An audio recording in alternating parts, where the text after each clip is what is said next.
रिश्वतखोर बहू। ये क्या बात हुई? तुझे पता भी है तो क्या बोल रही है बहू? एकदम सही बोल रही हूँ।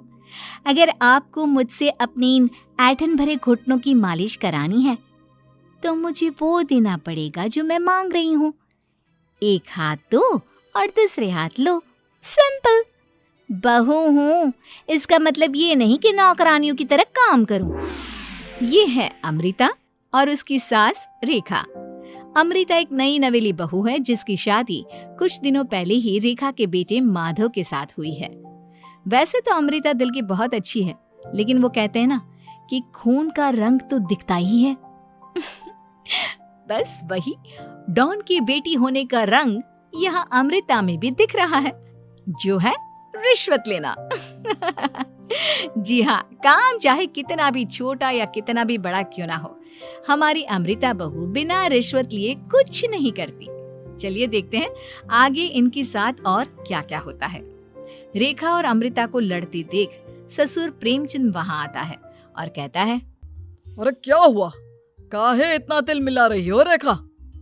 अरे कुछ बोलोगी भी या कानों में हड़ताल हो रखी है तुम दोनों के?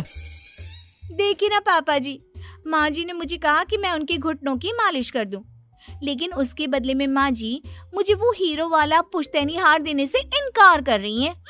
क्या?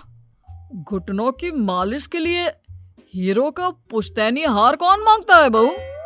पापा जी, आपको तो पता ही है ना, आपकी बहू कितनी सयानी है, हर कोई भी काम फ्री में नहीं करती। और अब शेखावत खानदान का आटा तो इतना भी गीला नहीं है कि अपनी बहू को हार ना दे पाए। क्यों माय डियर माँ जी? देखा आपने प्रेमचंद जी, ये अब मुझसे पुश्तैनी हार मांग रही है, कल को पूरा घर मांग लेगी। अरे जा जा, मैं खुद कर लूंगी अपनी मालिश। ठीक है, मुझे क्या। एंजॉय योर मालिश टाइम माँ जी। रात में जब पति महादेव दफ्तर से लौटकर घर आते हैं तभी कमरे में, अमो सुनो ना, मेरा वो लाल रंग का जो शर्ट है ना वो धो दो ना प्लीज। एक्चुअली कल मेरी एक इम्पॉर्टेंट इंटरनेशनल क्लाइंट के साथ मीटिंग है, बहुत बड़ी डील का ऑफर है, इसलिए मैं अपनी उस लकी शर्ट को पहनकर जाना चाहता हूँ। अभी धो दो, रात भर में तो सूखी जाएगी, फिर कल अच्छे से कड़क वाली इस्त्री कर देना अपने शुभ शुभ हाथों से। जी नहीं, मैं ये सब ऐसे ही नहीं करने वाली। अगर काम करवाना है तो मेरी एक शर्त है। अरे यार, तुम और तुम्हारी शर्तें, बोलो क्या है? आपको मुझे 10 मनीष मल्होत्रा डिजाइनर की साड़ियां दिलानी होगी। 2 हफ्तों में मेरी स्वीट हार्ट फ्रेंड बिल्लो रानी की शादी है। मैं वहां डिजाइनर साड़ी पहनकर जाऊंगी और सब कुछ जला दूंगी। माधव अपनी बीवी की बात सुनकर हैरान परेशान अपने सर पर हाथ रखकर बैठ जाता है। अरे तुम बीवी हो या आफत? तुम्हारे दिमाग में जंग लग गया है क्या? देखो इतने सारे पैसे नहीं है मेरे पास। तुम्हारी याददाश्त तो जगह पर है ना माधव, भूल गए? मैं एक डॉन की बेटी हूँ। अगर तुमने मेरे कहे मुताबिक काम नहीं किया तो तुम्हारे लाल शर्ट को दूर ही रखो, मेरे पापा तुम्हें ही लाल कर डालेंगे। ठीक है, चलो अब ज्यादा मत डराओ, तुम्हें जो चाहेगा मिल जाएगा। अब ये डर और रिश्वत का सिलसिला यूं ही चलता रहता है और इसी तरह समय बीतता रहता है। एक सुबह सब नाश्ते के टेबल पर बैठे थे, जहां अमृता सबके सामने एक व्हाइट बोर्ड लाती है जिस पर दिन भर के सारे कामों के रेट लिखे हुए थे। अब ये क्या है? टीचर नहीं बनने का इरादा है क्या तेरा? अगर हाँ तो अफसोस, बेचारे बच्चे, उनका भविष्य तो अंधेरे में है। आप लोग बेकार की बातें बंद कीजिए और आंखें खोलकर ठीक से पढ़िए क्या लिखा है। ये आज के सारे कामों के रेट्स हैं। आलू पराठे, चाय, दाल, रोटी, चावल, सब्जी, हलवा, मिठाई, रसोई की सफाई, वॉशिंग मशीन में कपड़े धोना, ओखल में मसाले कूटना और माँ जी और पापा जी के अलमारी की सफाई करना। इन सब कामों की कुल मिला के जो रकम बनती है वो है ये 10,000 रुपए और माँ जी के लेटेस्ट लाए हुए सोने के झुमके भी। अमृता, तुम इंसान हो या हैवान? जरा तो दया करो हम पर। हे राम जी, उठा लो, अब ना देखा जाता ये सब। सच में पता नहीं कौन सा दिन था वो जब ये हमारे घर आई। महादेव, तेरे प्यार ने तो हमारा जीना दुश्वार कर दिया बेटा। दुनिया में बहुत रिश्वतखोर लोग देखे, लेकिन ऐसी रिश्वतखोर बहू पहली बार देख रहा हूँ जो अपने ही परिवार को लूटने में लगी है। बहू, तुझे पता है ना कि ऐसे रिश्वत मांगना गुनाह है। पापा जी, मैं कोई गुनाह नहीं कर रही हूँ। रिश्वत लेना बाहर की दुनिया में गुनाह है। मैं तो बस अपना हक मांगती हूँ। मेरी रिश्वत रिश्वत नहीं, मेरा शगुन है, नेग है। और वैसे भी मैं एक बहू हूँ, इसका मतलब ये नहीं कि मैं सब काम पूरी जिंदगी फ्री में करूँ, आपके चरणों को धोते बैठूं और 24 घंटे आपकी नॉन स्टॉप सेवा करती बैठूं। चलिए छोड़िए, नाश्ता और खाना चाहिए तो बोल दो जल्दी से, वरना मैं चली थिएटर। आज मेरे फेवरेट सलमान की पिक्चर रिलीज हुई है। इतना कहकर अमृता वहां से चली जाती है। इस बेवकूफ का जल्दी कुछ करना पड़ेगा। कुछ दिनों बाद घर में पूजा रखी थी और पूजा में 11 पंडितों का खाना बनाने के लिए कहा जाता है, वो भी नई बहू के हाथों से। देखो अमृता बहू, आज घर में पूजा है, 11 पंडितों को खाना खिलाना है। 56 भोग बना पाओगी? उन्होंने कहा है कि नई बहू के हाथों का खाना ही होना चाहिए, नहीं तो मैं रेखा को ही बोल देता हूँ। ओ कम ऑन पापा जी, खाना तो मैंने फ्री फंड में अपने घर में भी कभी ना बनाया, तो अब आपको क्या लगा कि पूजा का नाम लेकर आप मुझे अपनी झांसी में फंसा लोगे? अरे कल मुही, बस अब बस, पहले सुन भी ले क्या कह रहे हैं हम। तुम्हें जितने पैसे चाहिए, जितने तोहफे चाहिए, सब ले लेना, बस पूजा पाठ में कोई बाधा नहीं आनी चाहिए। ओहो, ये हुई ना समझदारी वाली बात। ठीक है, अब आप लोग निश्चिंत रहिए, मैं ऐसा खाना बनाऊंगी कि उन 11 पंडितों की 11 पुश्तें भी मेरे खाने के स्वाद को याद रखेंगी। अमृता पंडितों के लिए खाना पकाती है और पूजा संपन्न होने के बाद उन्हें केले के पत्तों पर खाना परोसती भी है, जिस पर खाने का पहला निवाला खाते ही वो क्या भोजन है। हम इतनी जगहों पर जाते हैं, लेकिन इतना अच्छा स्वाद तो काफी मुश्किल से चखने मिलता है। रेखा जी, प्रेमचंद भाई साहब, आप लोग सच में भाग्यवान हो कि आपको इतनी सर्वगुण संपन्न बहू मिली है, जिसके हाथों में साक्षात माँ अन्नपूर्णा विराजती है। सर्वगुण संपन्न, सबको संपन्न कर देगी यह खूंखार औरत। कुंडली मार कर बैठ गई है मेरे बेचारे बेटे के जीवन में। एक मिनट, अरे ये बात मेरे इस बूढ़े दिमाग में पहले कैसे नहीं आई? इस अमृता की बच्ची को मैं अपने घर से बाहर कैसे निकालूं? इसका उपाय तो पंडित जी के पास जरूर रहेगा। रेखा अगले दिन पंडित जी के पास जाकर उन्हें अमृता के बारे में सब कुछ बता देती है, जिसे सुन पंडित जी भी परेशान हो जाते हैं। अरे, ऐसी बहू तो 7 जन्मों में भी किसी को नसीब ना हो भगवान।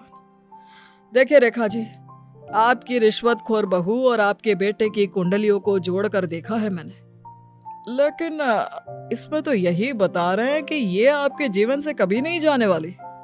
इसलिए उससे सुधारने के लिए जल्दी आप लोगों को ही कुछ करना होगा, नहीं तो एक दिन वो आप लोगों को कंगाल करके ही दम लेगी। नहीं, ऐसा हरगिज नहीं होगा। मैं कुछ करूंगी, हाथ पे हाथ धरे नहीं बैठूंगी मैं। वहीं घर पर अमृता को ये पता चल जाता है कि उसकी सास रेखा पंडित जी के पास उसकी और महादेव की कुंडलियां लेकर गई थी, और इस पर जब रेखा घर लौटती है तब वाह माँ जी वाह, बहुत ही ज्यादा सयानी निकली आप तो। लेकिन मैं आपको एक बात बताना चाहती हूँ कि मेरी और महादेव की कुंडलियां जोड़कर पूजा पाठ और हवन करके भी कुछ नहीं मिलेगा, क्योंकि मैं ऐसी बला हूं जो आप सबकी जिंदगियों से अब कभी नहीं टलने वाली, फिर चाहे आप कितने भी टोटके हवन या उपाय कर लें। तो खुद को समझती क्या है रे बदतमीज, तुझसे बात करना तो दूर, मुझे तो तेरी शक्ल देखना भी नहीं पसंद। अब सास बहू के बीच एक अनकहा सा युद्ध छिड़ जाता है। दिन बीतने लगते हैं, लेकिन एक दिन अचानक रेखा की तबीयत हद से ज्यादा खराब हो जाती है और उसे सांस लेने में भी काफी दिक्कत और परेशानी महसूस होती है। जब उसे डॉक्टर के पास ले जाया जाता है तब डॉक्टर चेकअप करके कहते हैं, देखिए, मैंने सारे टेस्ट करके देख लिए हैं और रिपोर्ट्स को क्रॉस चेक करके ये पता चला है कि रेखा जी को गंभीर दिल की बीमारी है। उनके फेफड़ों में भी काफी सूजन आ गई है। उनका जल्द से जल्द ऑपरेशन करना होगा, वरना आई एम सॉरी टू से उन्हें बचाना मुश्किल हो जाएगा। ये खबर सुनकर प्रेमचंद और माधव दोनों हक्का बक्का रह जाते हैं। लेकिन डॉक्टर साहब, कितने पैसे लगेंगे ऑपरेशन के लिए? और उसके बाद रेखा पूरी तरह ठीक तो हो जाएगी ना? जी हाँ, इस ऑपरेशन के बाद वो बिल्कुल ठीक हो जाएंगे, लेकिन वो तभी हो सकता है जब ऑपरेशन टाइम से हो पाएगा। और रही बात ऑपरेशन के खर्चे की, तो उसमें तकरीबन 6 से 7 लाख रुपए तक लग सकते हैं। जहां एक तरह सब रेखा की तबीयत और ऑपरेशन को लेकर परेशान होते हैं, वहीं घर पर रेखा को बिस्तर पर देखकर भी अमृता के अंदर जरा भी दया नहीं आती। ओ माँ जी, ये अपना फालतू का मेलोड्रामा बंद कीजिए ना आप। मुझे पता है आपको मुझे रिश्वत नहीं देनी है और घर के सारे काम मुझसे मुफ्त में करवाने हैं, इसीलिए आप ये सब कर रही हो ना। सीरियसली अमृता, ऐसे हालात में तुम ऐसी बातें कैसे कर सकती हो? हम यहाँ परेशान हैं कि ऑपरेशन कैसे कराएंगे, बैंक में इतने पैसे भी नहीं है, और तुम माँ को ताने सुना रही हो। अरे अमृता बहू, मैं भला ढोंग क्यों करूंगी? हम 6 से 7 लाख का बंदोबस्त कैसे करेंगे? करेंगे पापा, कैसे भी करेंगे। अमृता, अगर कभी भी जिंदगी में तुमने मुझसे सच्चा प्यार किया है, एक पल के लिए भी सही, तो तुम्हें आज इस परिवार, इस घर की नींव, मेरी माँ को बचाना होगा। हमने अपना सब कुछ तुम्हें दे दिया है, अब तुम्हारी बारी है अपने किए का हिसाब चुकाने की। मुझे पता है तुम्हारे अंदर भी दिल है। अमृता बिना कुछ कहे वहां से चली जाती है और अपने कमरे में जाकर वो अलमारी में से अपनी माँ की तस्वीर को निकालकर अपने सीने से लगाती है और भावुक हो जाती है। माँ, आपके जाने के बाद पापा ने ही मेरा ख्याल रखा, लेकिन उनकी वजह से ही मुझ में काफी बुरी आदतें भी आ गई। शायद मुझे इतना बुरा आपकी गैर मौजूदगी ने ही बनाया। मैंने कभी आपकी लोरी नहीं सुनी, आपकी गोद में नहीं सोई, आपके हाथों से अपने बालों की चंपी नहीं करवाई, क्योंकि वक्त से पहले ही आप मुझे यहाँ छोड़कर चली गई। लेकिन अब मैंने जितना भी इस घर से लिया है, उतना सूद समेत चुकाने की बारी आ गई है। अब मैं अपने रहते अपने प्यार को भी उसी दर्द से नहीं गुजरने दे सकती जो मैंने आपके नहीं होने से सहा है। अमृता तुरंत ही अपने सारे पैसे और गहने माधव को लौटा देती है और रेखा का ऑपरेशन किया जाता है। रेखा ठीक हो जाती है और जब घर आती है तब अमृता दरवाजे पर आरती की थाली लिए खड़ी होती है। वेलकम होम माँ जी, आई मिस्ड यू। पता है कितने दिनों से किसी के भी साथ लड़ाई नहीं की थी मैंने, और ना ही किसी से रिश्वत मिली मुझे। क्या? हमें तो लगा था कि तेरी अकल ठिकाने आ गई है, लेकिन तू तो अभी भी जैसी की तैसी ही है। माँ जी, पूरी बात तो सुनिए। हाँ, ये सच है कि मैं रिश्वत लिए बिना नहीं रह सकती लेकिन अब ना मेरी रिश्वत बदल गई है। अब मुझे हर काम के बदले झप्पी, अपनापन, प्यार और अपनी इस माँ का दुलार चाहिए ये सब तो हम तुझे भर भर के दे सकते हैं बेटा।